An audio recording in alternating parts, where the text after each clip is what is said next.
தளபதி விஜய் அவர்களுடைய தமிழக வெற்றிக் கழகம் கட்சி ஆரம்பித்த 3 வருடத்திலேயே தமிழக முதல்வராகிவிட்டார் விஜய் அவர்கள். இதனை பார்த்த பல பேருமே தமிழகத்துல ஈஸியாக முதல்வராகிறாங்க அப்படின்னு சொல்லிட்டு இருந்தாங்க. வேற யாருமே இல்ல, நம்ம பவன் கல்யாண் அவர்கள் தான் சமீபத்துல ஒரு மேடையில இப்படி பேசியிருக்காரு. ஒரு பக்கம் இது நகைச்சுவையாக இருந்தாலுமே இன்னொரு பக்கம் இந்த விஷயம் சீரியஸாக போய் கொண்டிருக்கு. இந்த நிலையில தளபதி விஜய் அவர்கள் கட்சி ஆரம்பித்த 3 வருடத்திலேயே முதல்வராகல, அதுவும் அவ்வளவு ஈஸியாக.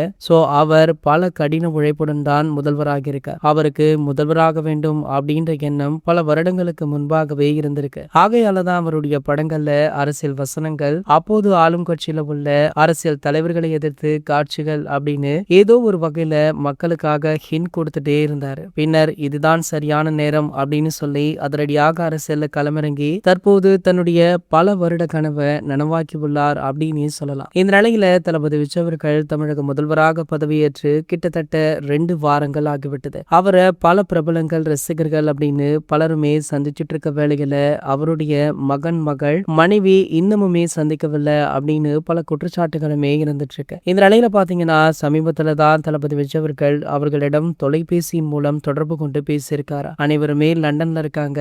ஆகையால தான் இன்னும் இவங்களுடைய சந்திப்பு நிகழவில்லை அப்படின்னுமே சொல்லப்படுது. கூடிய விரைவிலேயே தளபதி விஜய் அவர்களும் அவருடைய மனைவியான சங்கீதா அவர்களுமே ஜோடி சேரவுள்ளாங்க அப்படின்ற தகவல் ஒட்டுமொத்த தளபதி ரசிகர்களையுமே மகிழ்ச்சியில ஆழ்த்திருக்கு. இதற்கு மிக முக்கிய காரணமாக இருந்தது அவங்களுடைய மகள் திவ்யா அவர்கள் தானாம். ஆகையால திவ்யாவிற்கு பாராட்டுகளுமே குவிஞ்சிட்டு இருக்கு. இது போன்ற செய்திகளை பத்தி நீங்க உடனே தெரிஞ்சுக்க நம்மளுடைய சேனலை மறக்காம சப்ஸ்கிரைப் பண்ணிக்கோங்க.